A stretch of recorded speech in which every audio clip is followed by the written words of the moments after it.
Hello everyone and welcome to All Things Watched.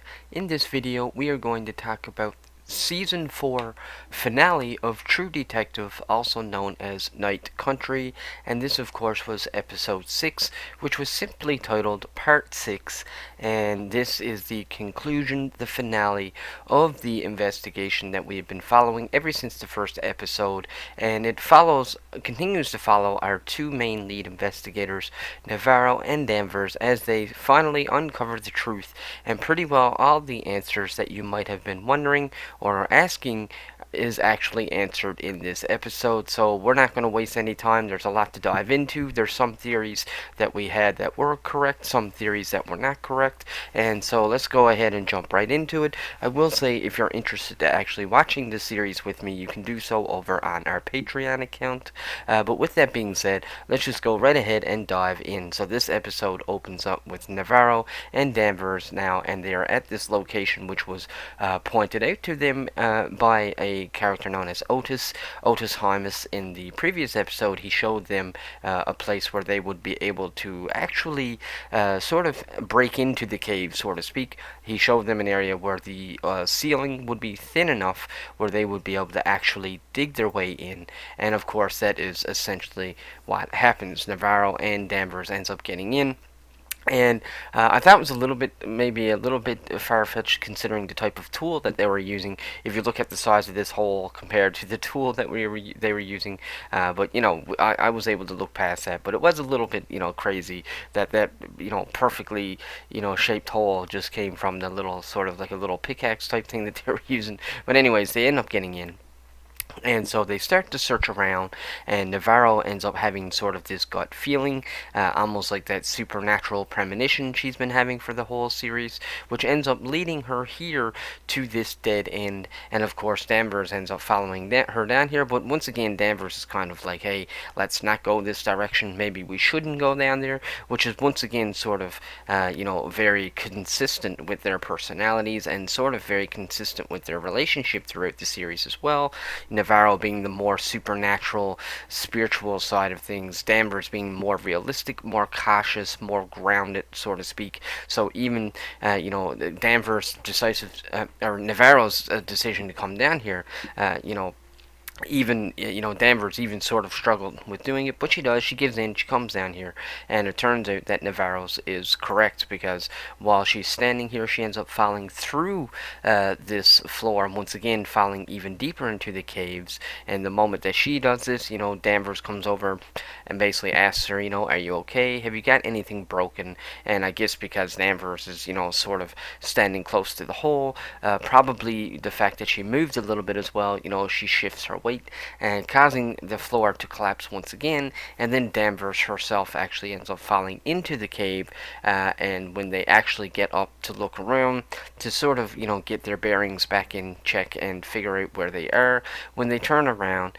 here is Clark. Now, this is a suspect that we have been looking for and eager to find ever since episode 1. He is the only person that actually survives the chaos and everything that happened from the first episode. And these two detectives, Danvers and Navarro, are asking the exact same questions that we are. How are you alive? What happened? And we need to know the full story. Now, I started to get very excited when I actually seen Clark here, but there was a small side of me that was kind of like, really, this is a little bit easy. It's a little bit too much of a coincidence that they just happened to, fall into the cave and then fall into the cave again a second time, even deeper, and literally, in this huge maze of caves, they're able to literally just fall right exactly where they needed to be in order to see Clark. But either way, I was able to look past it. He obviously turns around and takes off, and so Danvers and Navarro follows him and chases him until they get to this, what appears to be this underground research facility, this underground laboratory, which obviously is hidden, and it's hidden for a reason. So clearly these scientists were doing something that was maybe a little off the books or a little off record. And of course, so they start looking around. They start to notice lots of little details about the facility. They start to see a lot of notes, a lot of equipment, but the biggest reveal that we find out is that this is actually where Annie K was killed. And we know this because when they look up at the ceiling, here we have that spiral that was in Annie K's in the video that they found when she made it, talking about how she found something and whatnot. And when they look up, here it is, this big preserved fossilized animal in the ceiling, and now they know that they are actually at the crime scene of where Annie K was literally murdered. And so Danvers is looking around, and she finds this weird drill bit, that they're using to core and drill through the ice. And of course, it has a star-shaped head on it, which is consistent with the stab wounds that were found on Annie K's body. It was star-shaped stab wounds. Now, the one thing that I always thought was a little bit silly about that, because as soon as we found out, literally almost, right off the bat from the first episode, or the first time we see Annie K, and we find Navarro finding her body, when we learned that she was stabbed a bunch of time by like a weird object with a weird shape. Honestly, construction was sort of the first thing that came to my mind. I actually worked in construction for a little while, and the first thing that came to my mind was like some form of screwdriver or drill bit or something, especially if you ever did wiring or data wiring or anything with security cameras. Oftentimes, security cameras has these little special bolts which require star heads. Now, in this case, obviously, this is not a security camera, but still, you get what I'm saying. It still has something to do with, penetrating something or drilling through something, like almost like demolition.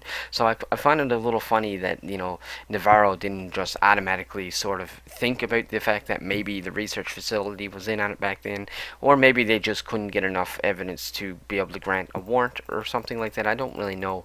I just find it a little bit silly that it's only now that they sort of caught on to this. I feel like they would have known this right from the beginning, but maybe it was just brushed under the rug, or maybe they couldn't get far enough with it to the point, without there being other consequences. But either way, Danvers sees this, and she knows right away that this is the type of tool that that they use to actually stab Annie K all those times. And so then she ends up finding the tunnel. Well, not a tunnel, but she ends up finding this ladder which leads up through this vertical tunnel. And of course, when Danvers and Navarro goes up the ladder, they end up opening up this hatch, which of course comes out literally into the research facility. And as you can see, there's the latch to the actual tunnel, but then there's also a square latch here as well. And when all of these things are closed, it just blends in. You would not even notice, because it just appears to be a part of the floor. And this is why they missed it when they were doing their investigation all those years ago with Annie K. They didn't know that it was there, simply because they didn't, it blended in with the floor. It was too camouflaged, and they would never have known to look. They probably didn't even know at that time about the caves anyways, because they only learned about the caves during this season, so that's not something that they knew about anyways. So they ended up, so anyways, now they do know, and now they're starting to, the story is starting to come together. Now they realize where Clark was when they went searching. Now they know why Clark survived and whatnot, but we still don't really know what happened. We still don't know why they're outside. The research facility people were outside. We still don't really technically know what it was that Annie K actually found that would cause her to get killed and whatnot, but all we know is that this explains why Clark was never found. He was able to travel through the tunnels by this secret this secret underground passage, so to speak. And so we get a clip then that goes back to Peter, and it just shows him cleaning up the crime scene at Danvers' house and whatnot. Of course, as soon as he's finished cleaning up, Danvers' daughter Leia ends up coming, and there's not really anything a whole lot significant that really happens here. I just sort of thought that Peter looked a little bit cold. He kind of looked almost emotionless, almost soulless, almost like he's not really understanding the gravity of what he just went through, almost like he's not really feeling anything with the loss of his father, or almost like he's not really reconciling with the idea that he just killed somebody, or almost like it's not registering, I should say, not reconcile, but it's not registering. And so it's not really anything significant that happens here, other than Leia comes in eventually. He cleans the house, he cleans himself, and then he just ends up driving Leia back to his own house, which we'll get into a little bit later. And so we come back to Navarro's then, and Danvers, and they're still searching through the facility, of course, and Danvers now has her gun out and whatnot, because because they know Clark is here somewhere, because they already found Clark.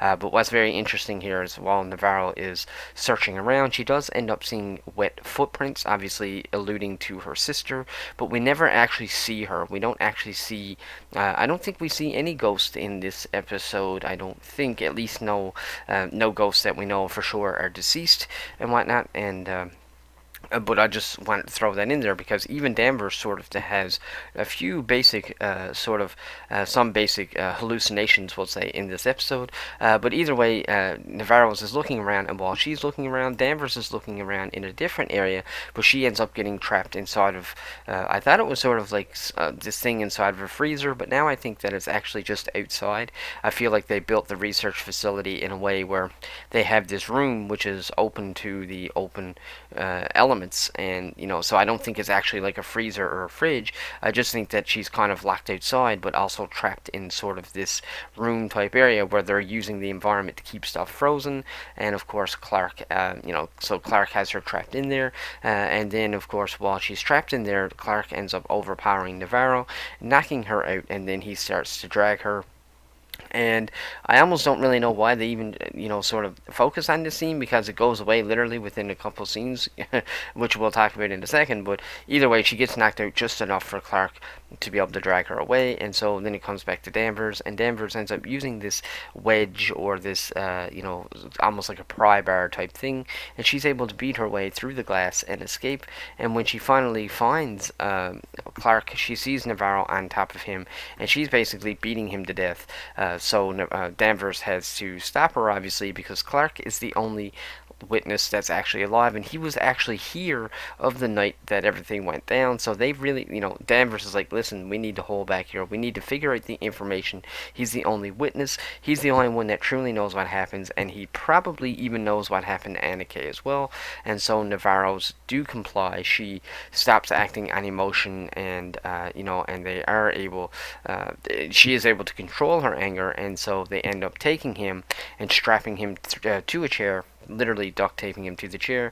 But they also, what I thought was really clever too, is that they also ended up playing the video that Anna Kay had on her phone, and they put it on a loop, so he has to keep hearing the screams over and over and over. And I just thought that that was so appropriate, but also very haunting, hearing those screams over and over and over, and then making him actually have to continue to live with that, and all that kind of stuff. Now, at this point in the game, we still don't really learn a whole lot. They just sort of let Clark sort of live with that, and live with hearing this on a loop over and over and over. So he doesn't really talk a whole lot yet. But it's mainly because they don't really give him a chance. And so we end up going back to Peter now. And if you can remember earlier, I was saying how Peter ends up bringing Leah over to his girlfriend's house, or his wife. Because she basically walks in just as he's finished cleaning up and getting rid of, well, actually he hasn't disposed of the bodies totally yet, but he does have Danvers' house all clean and ready, basically all cleaned up and whatnot, and sanitized and all that stuff. And so he brings Leah over to his girlfriend's house. And this was one of the few nitpicks that I did have with the finale, was just how lenient his girlfriend was here this whole time. In fact, as he's leaving to go again, she literally gives him a kiss and everything, and she's just like, I hope you're safe. And he's like, I have to do this one thing, and then after that, I'll be here with you and whatnot. And I just really felt like she was very nonchalant about it, even though the entire series she was mad at him for working late hours, for doing everything for Danvers, and then all of a sudden here in this one final episode, she's all of a sudden just like, oh yeah, hey, no worries, all is well. So I did think that was a little inconsistent, so I did have a little bit of a problem with that, even if it was more like I had no problem with her being open to the idea of making things work with him, but I just felt it was too rushed and too sudden. And so they should have more so, I feel like this should have been the last scene of him for the whole season. That could have been how they ended the scene, with her opening up and finally being like, okay, you can come back home. So it just felt a little rushed and really inconsistent. But I do like how in this scene, Peter does take responsibility, because she actually says, are you doing something for Danvers? And he's like, no, I did it, and now I'm basically dealing with it. And basically now he has to clean it up and whatnot. So I did appreciate the fact that he took responsibility for it, and it wasn't just him being like, I had to do something for Danvers. He's like, no, I did this, and now I'm going to fix it. So I could appreciate that. So, meanwhile, back here at the facility, we end up having a really cool scene here, and this is where, even Danvers starts to hallucinate just a little tiny bit, which, once again, I've been saying for the whole series that I believe the supernatural element is really just their self-conscience sort of speaking to them, and it's almost like their self-conscience actually becomes visual, it actually becomes personified, so to speak, but it becomes personified through the dead, and this is the first time we really see Danvers and her subconscious sort of breaking through that fourth wall, so to speak, because here, while we have Navarro's and Danvers, both of them end up experiencing something very different, but it's also somewhat symbolism as well, especially with where Navarro's character story will end up by the end of this season, which I won't talk about right here, right now, but we will talk about it towards the end of the episode. But like when Navarro's opens excuse me, when Navarro opens the fridge door, the orange rolls out. But rather than sort of focusing on it or, sort of making a big deal of it, she actually picks it up and puts it back in the fridge and actually tells Danvers about a story about her mom, how her mom, I believe it was, she said, used to always feed them oranges or used to love to snack on oranges or something.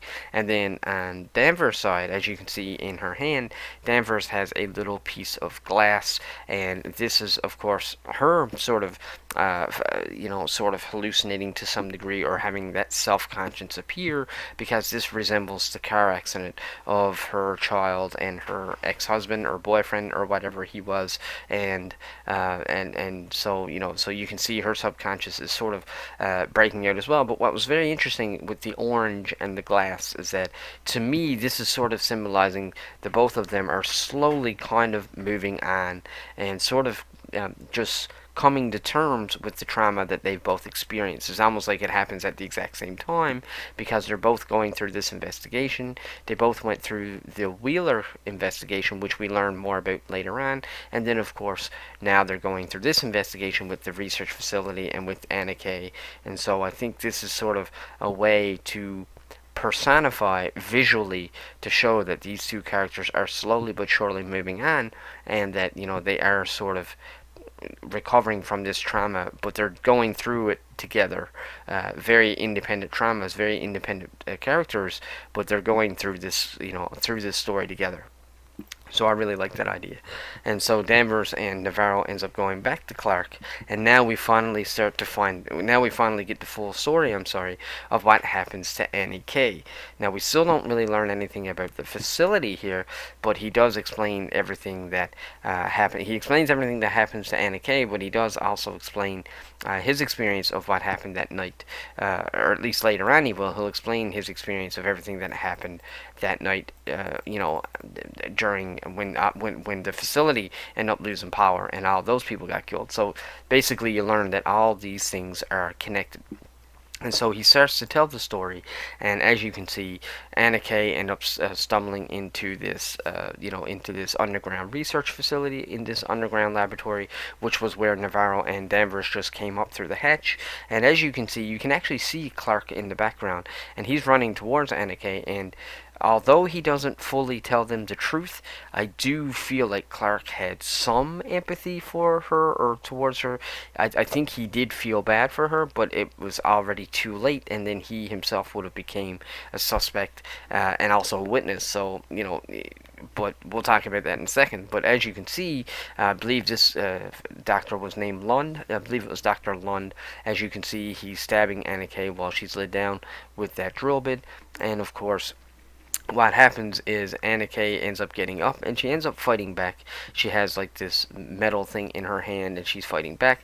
You can see that Clark is actually sort of knocked down because she ended up hitting him. But as soon as she attacks Clark, then all the research facility, seems like all the researchers come downstairs into this cave, and then they all gang up on Annie Kay, and then that's how she actually dies.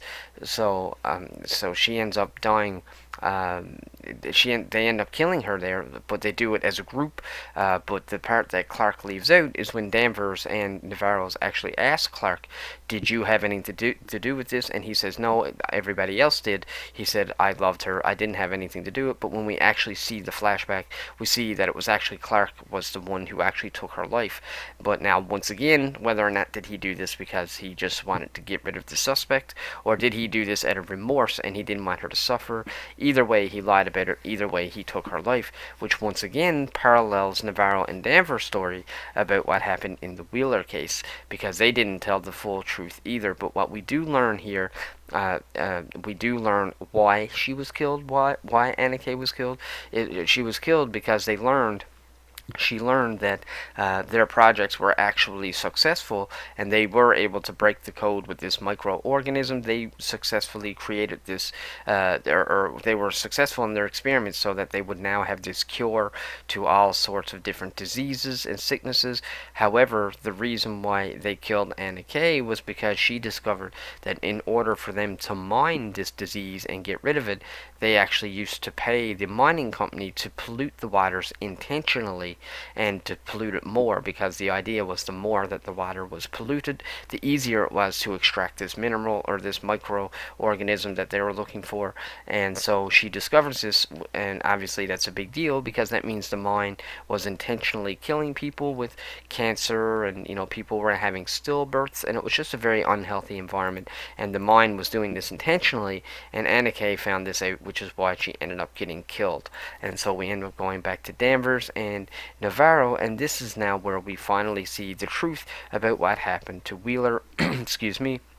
And this is actually where we end up getting our confirmation that one of our theories was correct. Navarro was the one that shot and killed Wheeler, and of course Danvers helped her cover it up and helped say that it was a suicide. And even now to this day, she still stands by Navarro, and they still agree. They still have each other's back when it comes to that. But what was very interesting is that Danvers did tell Navarro in this scene, well, not during the flashback, but while they're standing up in the hallway, she did tell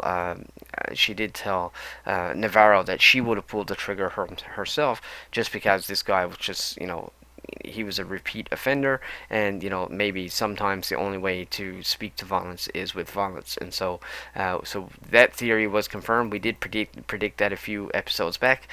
We did predict that maybe Navarro was the one to actually kill him, and of course we find out that that is true. And so in the meantime, we come back to the facility now, and we see Clark, and now Clark starts to talk about his night and his experience of everything that happened here at the facility. So we see and hear everything that happened from his perspective, and he does say that he actually seen and heard Anna Kay, and that she was coming to kill them. Now what's very interesting is that he's the only person that actually survives, which we'll find out later on why, but it was still interesting that he does tell them that he knew that Anna was going to come, and he tells them that it was Anna Kay that killed him, but only because he doesn't really know what happened, and plus he's probably once again living with all the trauma. It's a very traumatizing thing. And so then we come back now to that night, and we see everything that happens from his perspective, and we see him from the video when he talks about she's here, she's awake, and he sort of has like this little seizure thing happen to him, and then the power goes out, and then he runs straight to the hatch, which was where Navarro's and Danvers came up, and he opens up the hatch and he hides away, literally holding the hatch, and you can hear everything happening up above, but we don't know what's going on. It does seem like somebody or something tries to open the hatch, but he hangs on tightly, and he's able to keep it closed, which is how he's able to survive, and this is what keeps him safe.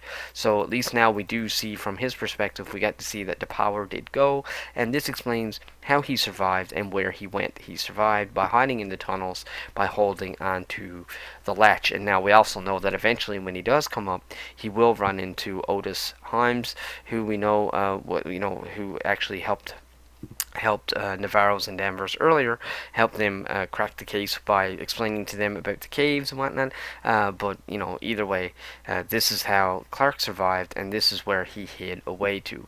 And so we go back to Danvers, and she starts to fall asleep. But once and of course she does fall asleep, and then when she wakes up to discover that Clark is actually dead, and she ends up going out to look for Navarro, and Navarro is just there standing up watching him, and she's a little bit upset with Navarro. She's like, "What are you doing? He was our only witness, and now he's dead. His testimony is not really any good." But you will learn at the very end of the episode that Navarro did get something on him, because she ended up getting a video of him admitting and confessing everything that they did to Anna Kay, and also about them polluting the town. And so this is how Clark meets his tragic end, the same way as the rest of the researchers here at this facility. And so then we go back to Peter, and now Peter has finally made his way to Rose, and we know that he's at Rose because Navarro told him to go there to dispose of the two bodies of Otis and of his father, because he needs to tell Rose to take me where Julia is, and that's exactly what he does. He looks at Rose and said, "Navarro sent me and told me to take me where Julia is." And so then we end up coming back to Navarro's and Danvers now, and once again the power's gone. But really cool scene here. I really like some of the wide shots that this episode gave us, and we see now that they're cuddled up here at the fire. They have to have a fire because there's no power and it's super cold, and they actually have a little bit of a hostile back and forth here.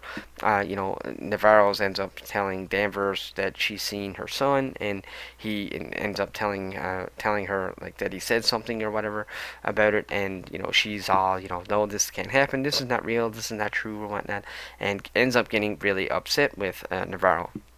And so later on, Navarro ends up actually leaving the facility, and then, of course, Danvers has to go looking for her. She's concerned about her, and so it's once again they are out here in the night country, and it is just cold. It is a blizzard. They're very far up north, and we end up getting a shot of Navarro, and she's out on the ice, and as you can see, it's so wide, it's really open, and then she ends up basically transporting or hallucinating, that in a way where she thinks that she's actually back in the war. And as you can see, we've seen this flashback before, but this time a hand reaches out, and her hand reaches out, and this, I think, is the moment when Navarro actually finally moves past what she believes is her curse, and she's no longer afraid, and she's no longer thinking that she's losing her mind. And I think that this is really good closure for Navarro to finally, officially be able to move on. But in the meantime, while Danvers is out looking for Navarro, she ends up falling through the ice, and as you can see, the flashlight is falling.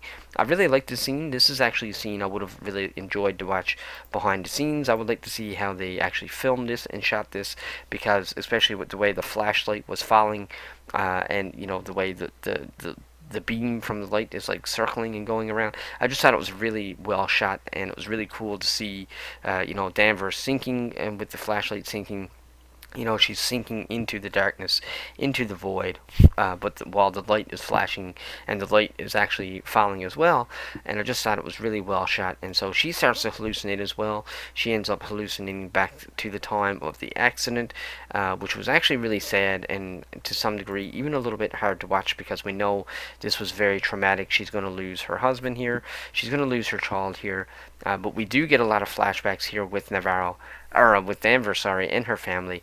But it was really nice to see. This is actually the most flashbacks that we've seen yet, and of course, but in the real time, not during her flashback, but in the real time, Navarro actually ends up saving her and pulling her out, which is sort of reversing the situation,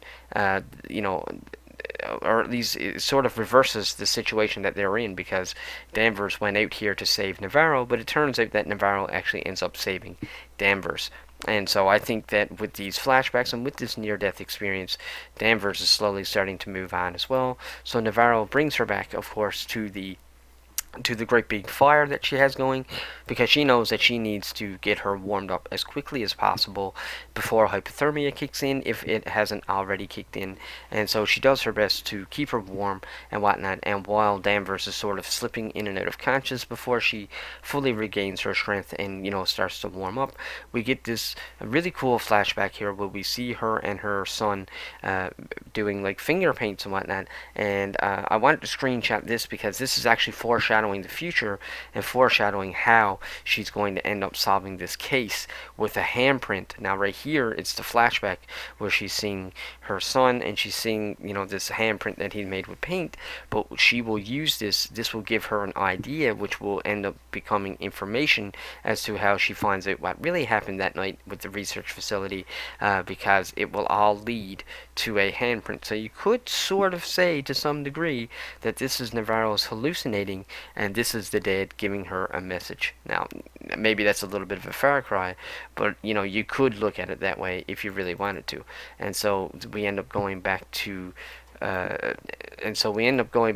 Peter now and Rose, and you see Peter breaking through the ice just like his father did when he was young, when he fell through the ice.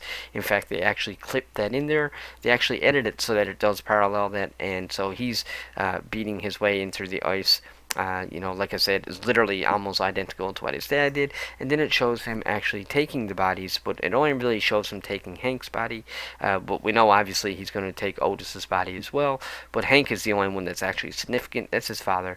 And then it shows him actually throw the body into the ice and it sinks. And I do like that they were clever enough to have Rose actually talk about how the body sinks, because Rose talks about how she needs to puncture the lungs to let the air out, if not the body will float. And so I'm like little details like that I really appreciate it. I'm glad that they actually put that in there, and she actually does, she punctures the lung, but then Peter is the one that actually puts him in the ice. And so then we come to a really cool scene once again that I really like between Peter and Rose. And Rose is like, Peter basically says to Peter, hey, you might think that what you just did was hard, having to kill your father, having to throw him into the ice. But she said, really, the hard part doesn't begin until now, which is, of course, living with the decision and living with, the actions and consequences of everything that went down. And she's actually really, and that's true, that's right, she's not lying about that. That is I thought it was a very realistic conversation, because that is the truth. Now the hard part really now is going to begin now, literally at that moment, if not the next day when he wakes up, and now he has to remember this and take all this experience with him as he, grows older, especially considering that he has a son for himself. And so we end up going back to the facility then, and Danvers ends up getting an idea, which sort of sparks with the combination of two things. It sort of sparks with the combination of the flashback that she's seen with her child, and the handprint like we were just talking about a minute ago. But then it also sparks with what Clark was saying about how he was holding onto the hatch, and he says that felt like he was actually holding onto it for what could have been 5 minutes or it could have been an hour. It's almost like he wasn't really sure, but he thinks like it could have been an hour. And so this sort of gives Danvers an idea that maybe, just maybe, they might be able to actually figure out, why he was holding onto it, to see if somebody was actually trying to open the hatch. So she gets this chemical and then tells Navarro to use this UV light, and of course they end up putting the chemical and the UV light on top of the hatch, and sure enough, they end up finding a whole bunch of handprints, and so I think this ends up giving her an idea. Somehow this ends up, I think it's something that actually happened in a previous episode. This is how she knew, I believe, because of an interview that she had with a suspect, not really a suspect, but someone that they interviewed in an earlier episode, just, like an informant to get some information, and I think this is what led her back to this other group, or this other family of indigenous people. And so she goes and knocks on the door because she remembers that one of the members of this family was actually a janitor at the facility, or whatnot, and actually did a lot of cleaning. And this is now when we get the full story of everything that happened to the researchers on that night on the very first episode 2 weeks ago. And at first, I was a little bit confused about the timeline because once we see why everything happened, it does connect to Annie K. But then I thought about it and I was like, well, Annie K died a really, really, really long time ago. But it was only 2 weeks ago that this group of people, that the indigenous people, actually ended up finding out about it. And this is why they decided to attack now. And so she ends up inviting Navarros and Danvers into their house. And then she finally explains everything that happened. Her and the rest of their people and their community, they end up sticking together, and they end up invading the facility because they end up learning that they once they learn that the researchers were the ones that killed Annie K, they basically do this for retaliation. And what do? They cut the power, and then they storm the facility with guns so that the researchers would be powerless and would not be able to fight back. And they end up collecting the researchers and literally putting them into the back of a pickup truck. As you can see, it's almost like a giant sea can type truck, or like a sea container, and they ends up locking them in, and they actually drives them all the way out to the ice, and then they point their guns and start shooting up in the air, basically threatening their lives. And then they tell the research facility people to just walk out to the ice, and they have to do it with absolutely no clothes on. And this explains why they were found out on the ice, all frozen. Some of them, scratching their eyes out and whatnot. So it does appear that the actual cause of death really was due to hypothermia and, probably hallucinations. They literally froze to death, and this is what killed them. And because of the extreme temperatures this far north, they would have died very quickly. And so we learned that this is how the facility group died, but they died because of the events that happened with Anna Kay, and because this group of people ended up finding out about it, and they went to retaliate. Clark, of course, was amongst these people, but he was able to escape by holding on to the door of the bunker or of the tunnel, and they weren't able to get him, which is also why he survived. He lived down into the tunnels. He ended up finding Otis Himes, and of course that's where the story goes basically. And this was sort of the conclusion of the investigation. So Danvers ends up leaving, and Navarro stays there for a few seconds, sort of to talk to the group, because she herself is, an indigenous woman, and so they just sort of sweep it under the rug, and basically they just say we don't really know what happened, and they sort of treat it as an unsolved, mysterious case, even though I believe the mining company ends up, what was her name, Silver something, I can't remember her name, but the one that was the head of the mine, and they basically sweep it under the rug, saying that it was just natural causes, natural events, and Danvers and Navarro just lets this community walk. They don't charge them, they don't bring them in for questioning, just because they know that, well, I mean, why not? Justice was served. This research facility ends up killing Anna Kay, so the town retaliates. So there's no need for any more investigation. The case is closed, and now they know the full story.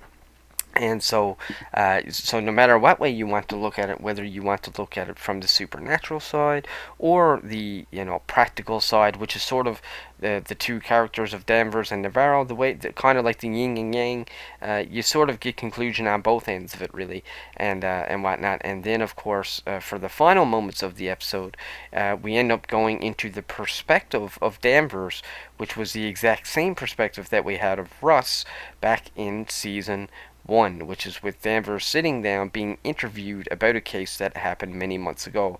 I believe they said that this is May now, so this is now a day country where it's going to be daytime for for 6 months or whatever it is, whereas in the winter it be nighttime. And we also see that Peter is still working on the force, so Danvers once again stuck to her guns, stuck to her story, protecting Peter the exact same way that she protected Navarro, and the exact same way that Navarro protected her as well.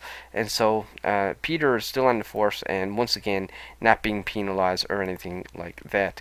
But what Danvers ends up learning is that Navarro has gone away. We don't really know actually what happened to Navarro's. All we know is that she left, but we don't really know why or where she went or what she did. We don't even really know 100% sure if she survived, but what we do know is that she left Danvers the recording that she managed to get of Clark before he died died, of him admitting everything so that she can pass it into the authorities and whatnot. And then we get the final scene that we get of Peter is Peter cuddling his little boy here, which is sort of resembling him and his relationship with his father, sort of paralleling. Now he's a father having a relationship with his son. You can tell that he's a little bit hurt and distraught by some of the trauma, but he's probably not beat up to the point where he's going to survive. He's going to be okay. But you get what I'm saying. He's not as distraught as you might think. But I do think that he feels it. He feels the weight. He feels the gravity. But I think he's going to be okay. Because I think he will be able to justify what he did for the sake of protecting Danvers. Because he really did. He only killed Hank for the sake of protecting Danvers. And so the very last shot that we get then is of Danvers going out on her balcony, and we see Navarro. She shows up here, and she's just overlooking the view, the same as Danvers. So they sort of really end this story on kind of, you can kind of say that it ends in a way of your own interpretation. You can think that maybe Navarro did kill herself, maybe she did walk out on the ice and die. Personally, I don't think that that's what happened. I think that Navarro, especially with this episode, she found out what her name means, and it actually meant sun. Was it like a new sun after a darkness or something like that, or a new sun rising after the darkness? So, with all that sort of metaphoric symbolism and whatnot, or all these metaphor symbolisms and all this kind of stuff, especially with the way how she ends up saving Danvers, in the lake, even though Danvers went out to save Navarro. I do think that Navarro is alive, and especially considering that she left clues. She gave her boyfriend back the toothbrush. She gave Danvers back the polar bear with the recording of Clark and whatnot. And so I do think that she's alive and well. I think, if anything, at least from my interpretation, I do think that she moved on and that she just needed to go somewhere to start over new, start over fresh, now that she's overcome this, this supernatural side, now that she no longer believes that she's cursed. I do think that she went on to live a life somewhere else, away from the trauma and away from, all the craziness. So even though Navarro is here, I don't think that she's actually here. I think this is just sort of like an echo of Navarro overlooking everything, whereas Danvers is actually here, because I do think that Danvers will stick around. They had a scene where she was driving away with her daughter. It seemed like her daughter was getting along, and it seemed like they were both getting along quite well, and so I do think that that relationship will flourish as well, and I do think that Peter and Peter and his son's relationship, and also his wife's relationship, will flourish as well too, and whatnot. And that's basically it. That's how it ended. So some theories that we had right, we were correct about Navarro being the one who killed Wheeler, but we were wrong about a couple of other theories. We were wrong about the fact that Peter was involved. I was starting to think that maybe Peter, or maybe even Navarro or Danvers, was involved, even with Annie K, but we were wrong about that. It turns out that Peter actually did stay true. He did remain loyal to Danvers. He did kind of stay, somewhat of a good cop, but he's still not that great of a cop. I mean, most of this story revolves around bad people who made bad decisions, but I do think that he, I do think that Peter means well and whatnot, so I did appreciate that. In terms of Navarro, I actually thought that one of them were going to actually die. I did think that Navarro or Danvers would die, but it turns out they didn't. I'm not convinced, at least, from how I took it. I don't think that Navarro was dead. I think she's very much alive, and I think that they ended it the best way that they possibly could. I did think that it was a little bit anticlimactic when we found out what happened to the research facility, or at the research facility, how this group of women, or this group of people in the community, just went in and took the researchers and literally just drove them out on the lake. I thought it could have been a little bit more interesting than that, and I did feel like this episode was a little bit rushed overall, but if I'm going to judge the season based on a series, based in the True Detective anthology, I did think overall this was a great season, and I do think that it did its job. Like I said, just because I think the finale could have been done a little bit better. I think overall the series would have done better if there was one more episode. I think one more episode would have done a little bit more justice. But I still thought the story was good overall. It definitely was not as good as season 1. I would argue not even as good as season 2 or 3. Well, actually, I would probably argue it was better than season 3, and on par with season 2, but not as good as season 1. I was actually a really big fan of season 2, but for some reason I just didn't really like season 3. I loved the performances. I loved Mahershala Ali. I believe that's his name, Mahershala Ali, I think his name.